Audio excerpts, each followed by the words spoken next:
here today to discuss some issues involving Hurricane Ida that a lot of restaurant owners are experiencing. I'm going to ask Rebecca Veith a few questions that I think a lot of restaurants are wondering right now. My restaurant was damaged. What are my insurance options? So if you're talking about property damage to your restaurant, it's of course going to depend on the language of your insurance policy because that's a contract, and so just like any other contract, the words in the policy are going to control what coverage you have. Generally speaking though, there's going to be probably two big types of coverage that you'll have. First, there'll be coverage to compensate for your losses for that actual property damage, so coverage to help you repair that, subject to any exclusions in the policy where certain events are not covered.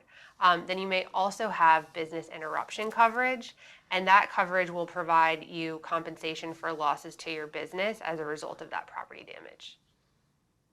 I lease the building where my restaurant is operating. Can I still get business interruption coverage?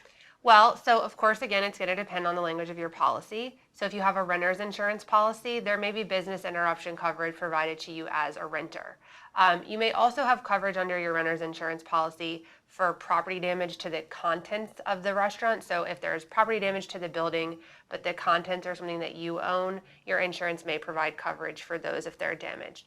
You may also want to check with your landlord to see if you're listed as an additional insured on their policy or if there's any coverage that their policy may provide to you. My restaurant wasn't damaged, but I still had to close. Can I recover the money that I lost because I had to close? Well, so, I'm like a broken record, but of course it's going to depend on your policy language.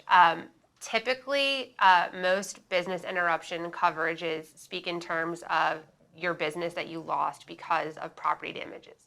But many business interruption coverages also have a provision called the civil authority provision, where coverage is provided if an order from a governmental authority related to property damage that's not at your property, but it's near your property, prohibited access to your building. So if you do have that kind of coverage, there may be some opportunity for you to recover your lost income as a result of those orders.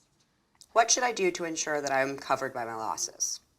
Okay, so first of all, if you have property damage, you're going to want to document that yourself, take photos or videos so that you have your own records separate from any adjuster that comes out.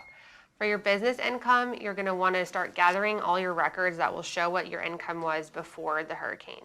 So your payroll records, any tax records, accounting records that will show what you were making so that you can then show what you would have made if your property had not been damaged or if a civil authority order had not stopped people from being able to access your restaurant. You then are also going to have a duty to mitigate your losses.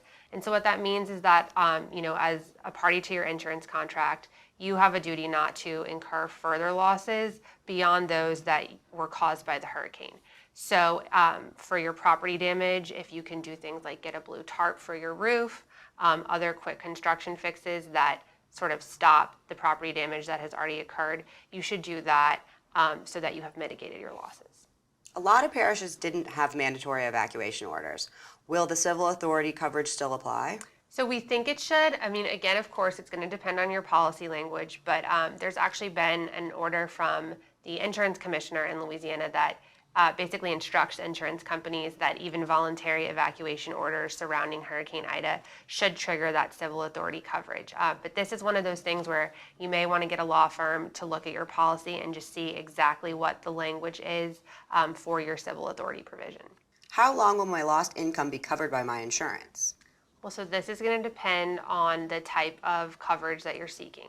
If you had property damage, then your lost income is going to be covered for as long as the period of restoration, which is typically defined in your policy as starting some period of time after the property damage, like 24 to 72 hours, and then it runs through the time that you reasonably should have restarted your business at the damaged location, or when you find another location to start operating your business out of if you're going to move to a completely different location.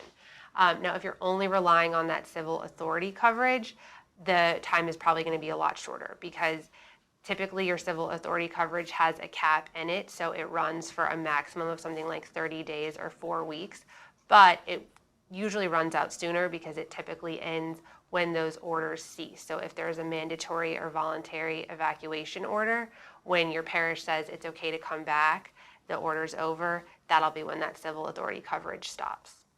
When my parish said that people could come back, my power was still out. Can I get coverage because of the power outage? Well, this is going to depend on your policy language, but in general, policies often have exclusions for failure of utility services. So if your parish said to come back, but your restaurant had property damage and you couldn't operate, then your business interruption coverage is still going to be running until you can actually repair that damage. But if your restaurant didn't have property damage, your parish says come back, and the power is still out, if you have that utility services exclusion in your policy, then likely there is not coverage for your business interruption, even though you can't operate because the power is turned off. However, some policies may have an endorsement for failure of power supply, and in that case, if there's a failure of the power supply, typically in close proximity to the restaurant that you operate or to the power specifically supplying your restaurant, then you may have coverage. So again, it's all going to depend on the language of your policy and what it says about your coverage. Can I be compensated for the food that I lost because of the power outage? So here again, depends on the language of your policy, but oftentimes restaurants, when they get their insurance coverage, will get an endorsement for certain things like spoilage. And spoilage is food that you lost because of something that happened to your property. So in that case, yes, you may have coverage for the food that went bad because the power was out, and it will probably be subject to a separate deductible and separate sublimit where you get, a smaller portion of your insurance coverage to compensate for that spoilage. Again, it just depends on the language of your policy and what your endorsements may say.